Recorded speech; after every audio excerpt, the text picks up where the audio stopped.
Bonjour et bienvenue à Arrêt sur le monde, version COVID-19. Le 23 mars dernier, le secrétaire général des Nations unies, Antonio Guterres, a appelé à un cessez-le-feu mondial. Il demande à l'humanité de s'unir pour combattre un seul ennemi, la COVID-19. Est-ce que son appel a été entendu?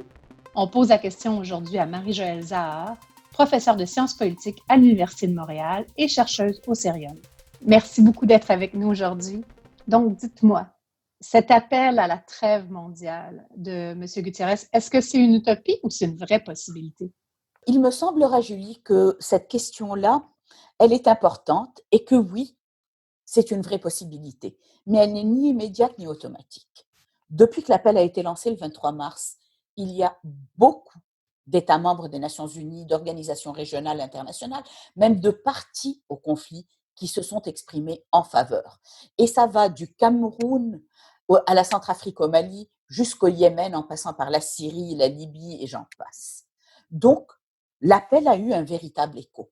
Par contre, c'est une chose de dire oui, c'est une autre de mettre en place un cessez-le-feu. Et les parties au conflit sont très méfiantes les unes envers les autres, et pour de bonnes raisons, bien sûr.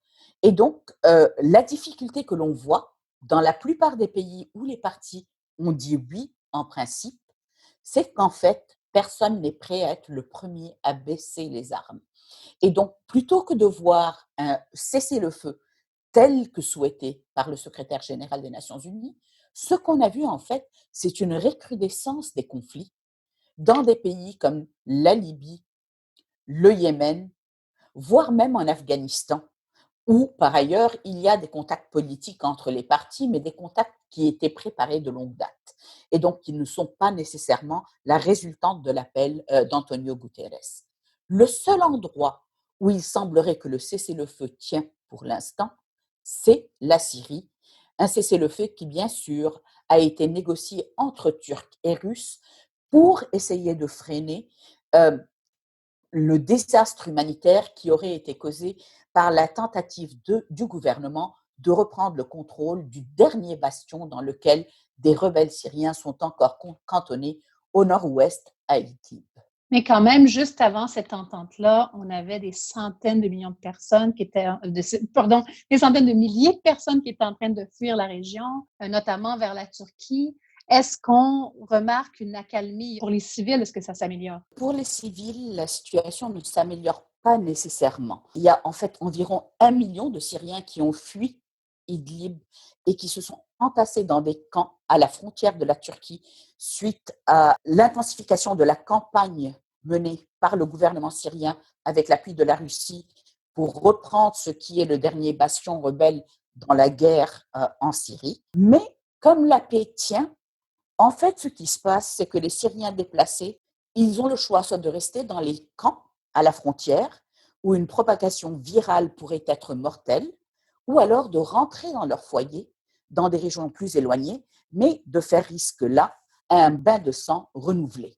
Donc, en fait, leur choix est entre risquer deux genres de morts, non pas entre la paix ou la guerre.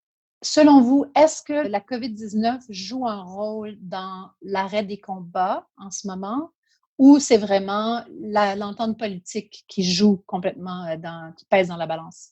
C'est difficile de le dire avec certitude, tout simplement parce que, selon d'ailleurs les sources des Nations unies et de l'OMS, nous ne pouvons pas avoir confiance dans les chiffres liés à la Covid et qui émanent de la région. Et là, on parle de la Syrie, du Liban, de l'Irak. Les chiffres ne seraient pas fiables. En d'autres termes, on ne sait pas à quel point ces pays sont touchés et dans quelle mesure ils sont vraiment inquiets par la propagation de la maladie.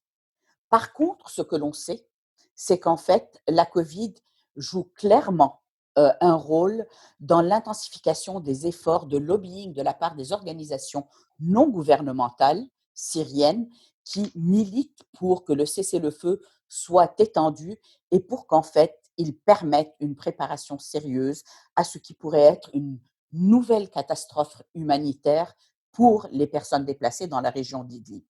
Alors, pour vous donner peut-être une petite idée de l'ampleur du désastre éventuel, nous avons près de 320 camps à la frontière avec la Turquie.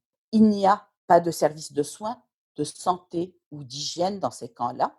Pour la plupart, la densité démographique est très grande et beaucoup de personnes qui ont été déplacées vers ces camps-là ont des problèmes sous-jacents graves qui, on le sait, augmentent la vulnérabilité aux formes graves de la maladie, comme le diabète ou des maladies cardiaques chroniques.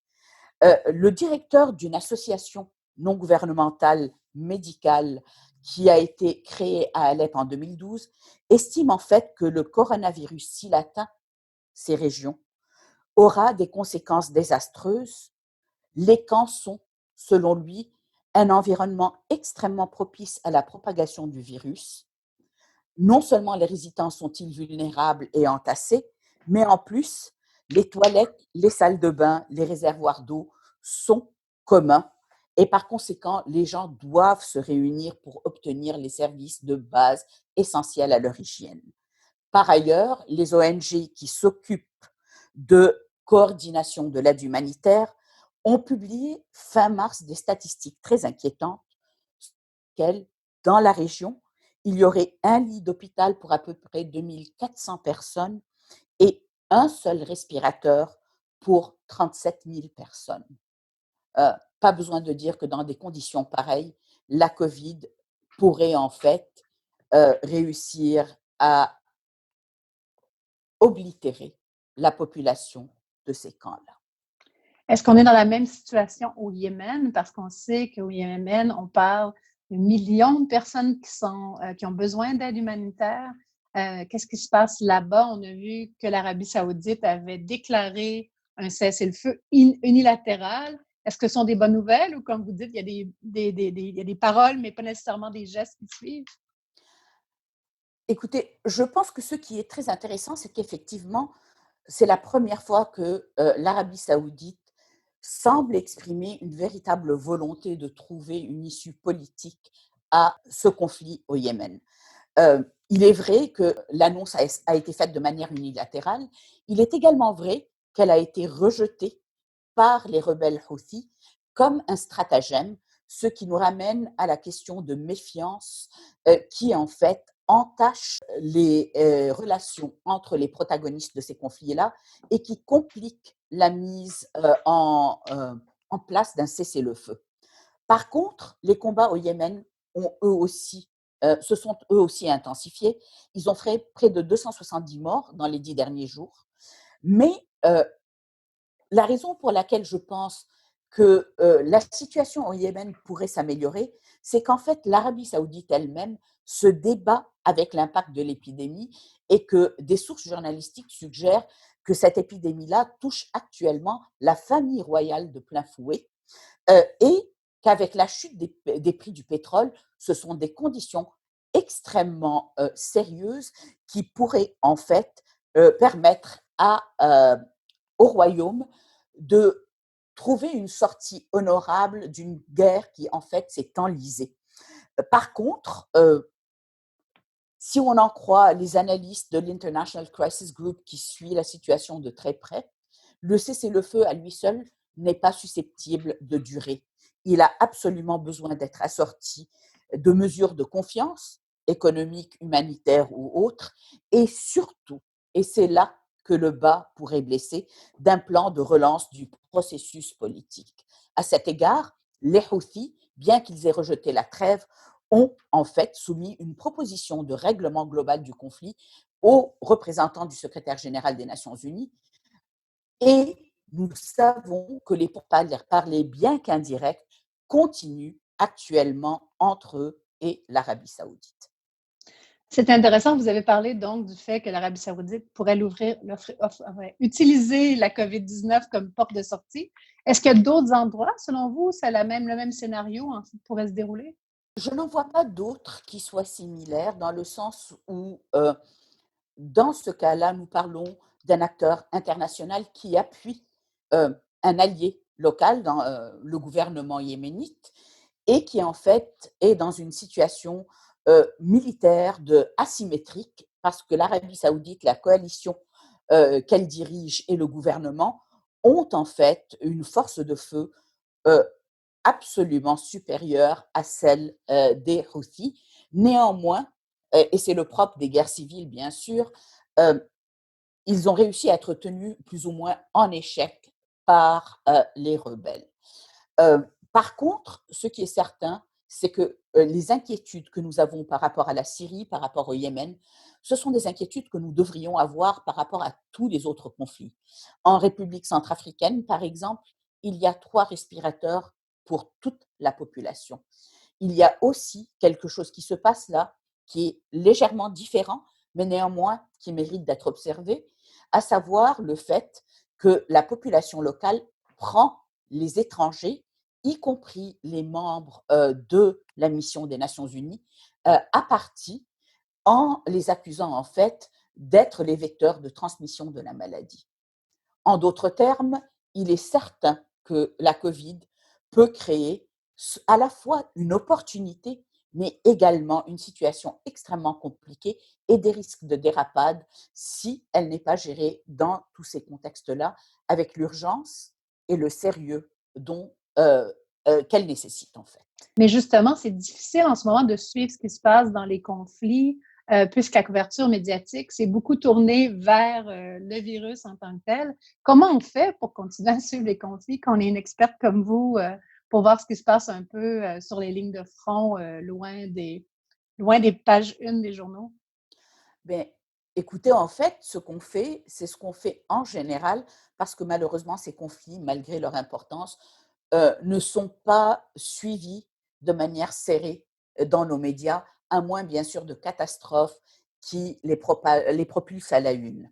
Donc, on, euh, on va vers les médias et les pages spécialisées, y compris les médias locaux. On reste en contact avec ses collègues sur le terrain et ça veut dire à la fois les organisations non gouvernementales et les missions des Nations Unies ou les agences des Nations Unies selon le cas. Et puis, dans mon cas en particulier, on reste surtout à l'écoute des organisations féminines qui travaillent d'arrache-pied dans les conflits pour essayer de les résoudre et qui, en fait, parce que les femmes sont souvent les piliers des communautés, sont extrêmement actives et ont en fait commencé le travail de préparation bien avant que les Nations Unies, qui en fait étaient un peu absentes à l'appel, avant qu'Antonio Guterres lance cet appel de cessez-le-feu, avant même que les Nations Unies ne se mobilisent et ne réfléchissent à la situation sur le terrain. Donc vraiment une triangulation d'informations. Des sources très intéressantes. Merci beaucoup, Madame Zahar, pour l'éclairage. Merci à vous, Laura Julie, et bonne santé à tout le monde. C'est ce qui conclut notre entrevue spéciale COVID-19. Merci d'avoir été des nôtres. Nous remercions aussi Savoir Média, le Cerium et l'Agence France-Presse qui nous permettent pendant quelques instants de faire un arrêt sur le monde. Merci et bon courage.